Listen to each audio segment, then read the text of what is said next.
el mejor acuerdo posible, comparado incluso con las demás naciones. Es decir, invertir en México sigue siendo la mejor opción. Entonces tenemos una situación muy buena frente a este nuevo orden internacional a partir de la entrada del presidente Trump al gobierno de los Estados Unidos. Y bueno, la otra es que ha funcionado nuestra estrategia.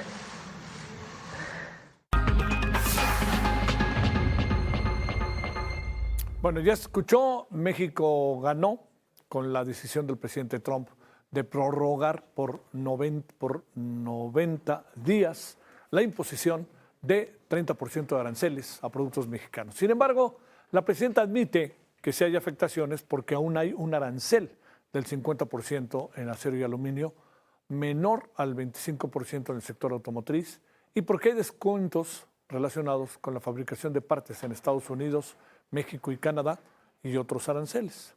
Y porque también no perdamos de vista que la amenaza de la aplicación de los aranceles recíprocos el 2 de abril se la puso a países como Japón, Filipinas, Indonesia, Reino Unido, Vietnam y México. Y bueno, todos de alguna u otra manera han logrado acuerdos. México no es que haya llegado a un acuerdo, sino simplemente entró en una prórroga. Y también acuérdese que México, barreras arancelarias, las barreras no arancelarias, Estados Unidos dijo, esa quiero también que las abran, y la vocera de la Casa Blanca lo dijo ayer clarísimamente. Son muchas y México tiene que hacer algo al respecto. ¿Qué va a hacer México? Es de lo que vamos a hablar. En lo que respecta a China, las negociaciones terminaron sin un acuerdo. Las dos economías más grandes del mundo van a extender la pausa arancelaria. O sea que tanto China como México están extendiendo sus pausas. Así que somos parte de los intereses mayores de Estados Unidos. Eso es lo que está pasando. Tampoco somos la más bonita que ninguna. Simplemente son intereses mutuos. Así de fácil. México y Estados Unidos se están acercando a un acuerdo para combatir el narcotráfico y la violencia. Los términos del acuerdo se están negociando. La presidenta Sheinbaum asegura que incluyen compartir más información de inteligencia, reducir el flujo de precursores químicos del fentanilo hacia su país y tomar medidas enérgicas contra el flujo de armas procedente de Estados Unidos. Esto va de la mano del acuerdo arancelario al que llegaron los gobiernos de Estados Unidos y México. Y también le diría yo otra cosa, Le diría otra cosa. No perdamos de vista que Estados Unidos no ceja en su interés, propósito y demanda de saber quién maneja, cómo se establece la relación entre el narcotráfico y la clase política de nuestro país. Bueno, quien nos dijo, ahí va 90 días, ahora sí que se los dije, fue Luis Fonserrada, economista de la Cámara Americana de Comercio, investigador y profesor de economía. Cuando platicamos con él esta semana, al final le dije, como hace rato le decía, a ver, danos tu pronóstico, y dijo, se va a posponer 60, 90 días. Y bueno, mi querido Luis, te saludo con gusto y dime si es cierto que hablaste con Donald Trump antes de decirnos lo que nos dijiste. ¿Cómo estás, Luis? Muy buenas noches. No. Muy bien, Javier, qué gusto saludarte. A ver, ¿qué piensas? No hablé con Donald Trump. ¿Qué piensas de lo que pasó? Pero bueno, sí, yo creo que en principio lo que esperábamos, es decir, tanto China como México son socios comerciales importantísimos. La cantidad de productos que llegan a Estados Unidos provenientes de nosotros y de China, pues es enorme, es muy importante. Entonces, de parte de Estados Unidos, el poner, como lo hemos comentado y como lo sabemos, una tarifa, quiere decir incrementar los precios de los productos que se vendan en Estados Unidos y afecta directamente la economía de las familias. Entonces, es delicado. Ya hubo incrementos importantes en el indicador en el que se fija la Reserva Federal. Ujú. La Reserva Federal, al igual que el Banco de México, vigila la inflación y estudia cuidadosamente, sigue cuidadosamente un indicador específico, no el índice general de precios al consumidor, como también los otros tenemos, tampoco lo que nosotros llamamos el indicador subyacente, que es de mercancías manufacturadas y procesadas. No, usa en particular, y es el que más le interesa, el índice de gasto de las familias. Ajá. Y este se incrementó como no lo había hecho en mucho tiempo durante el mes de junio y ya refleja parte de los aranceles. Entonces, desde el punto de vista de Estados Unidos, pues tampoco quisieran tener aranceles. Entonces, de su parte, tienen, yo diría, incentivos importantes para no poner aranceles a dos de los tres principales países de los que importan productos. Y nosotros somos uno de ellos. Eso es una parte que siempre está ahí. Eh, el presidente sigue peleándose con la Reserva Federal diciendo que no hay inflación, pero la verdad es que sí hay inflación y por eso la Reserva Federal no bajó su tasa ahora. Así que el tema de la inflación está presente. Pero por otra parte, y yo creo que es un factor muy importante. Pero por otra parte, también es cierto que la integración de nuestra industria exportadora con Estados Unidos es enorme. Entonces, cualquier elemento que se modifique de los bienes que están o no dentro del TEMEC implica costos importantes para las empresas, para el público en general en Estados Unidos y para las empresas mexicanas. Entonces, siempre es mejor un buen arreglo que un buen pleito, Claro, ¿no? Entonces, yo claro. creo que todos estos elementos ayudan. Em, Evidentemente, México hoy tuvo que ya poner, de acuerdo con lo que dijo el secretario de Comercio americano, inmediatamente, creo que lo dijo hoy,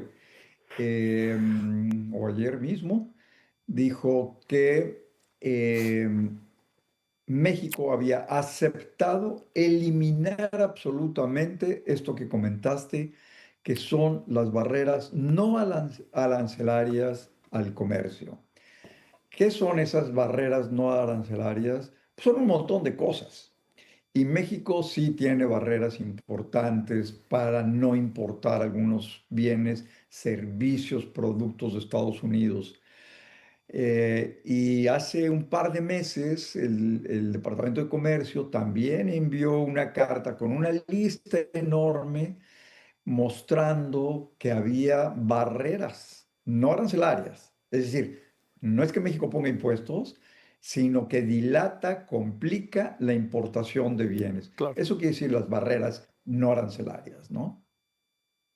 Entonces, permisos, por ejemplo, para importar algo, COFEPRIS se tarda muchísimo, hasta 6 meses.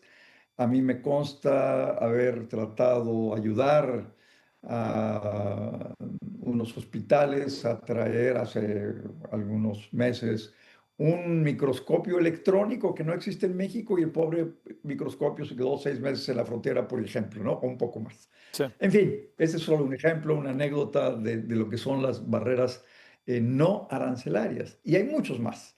Permisos que se tardan, horas de no atender en la aduana, en fin, todos los, déjame ponerlo así, trucos posibles por evitar o detener o enfrenar o dilatar la importación, pues entra todo esto dentro de estas barreras no arancelarias.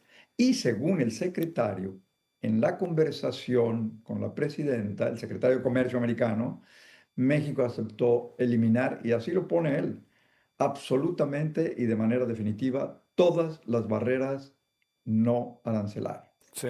Así que en la conversación con el presidente Trump hubo también elementos que México aceptó Ujú. y esto evidentemente debe haber ayudado a estos 90 días. Además de lo que ya dijimos, la integración de la economía, la inflación, todo esto. Y ahí va un camino de negociación porque tampoco hubo acuerdos, además de este que según el secretario de Comercio americano sí se dio.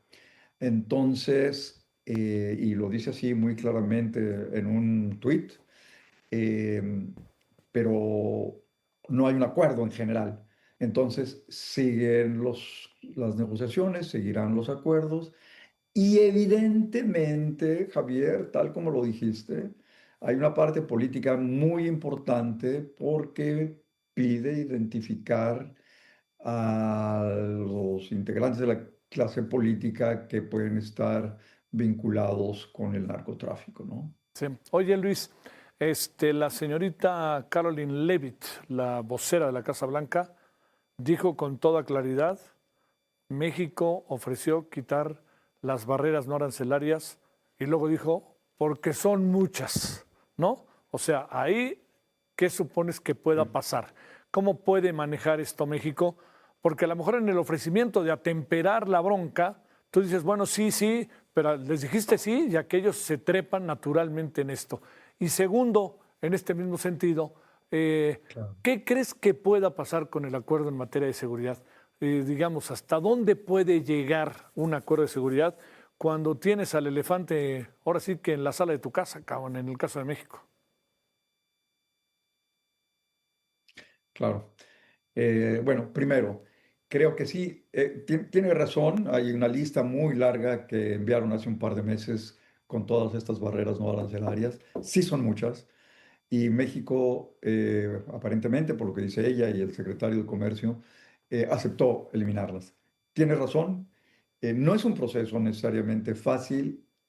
Gran parte de estas barreras arancelarias son trámites tardados, complicados, avisos de modificaciones con muy poco tiempo a las empresas que exportan hacia acá.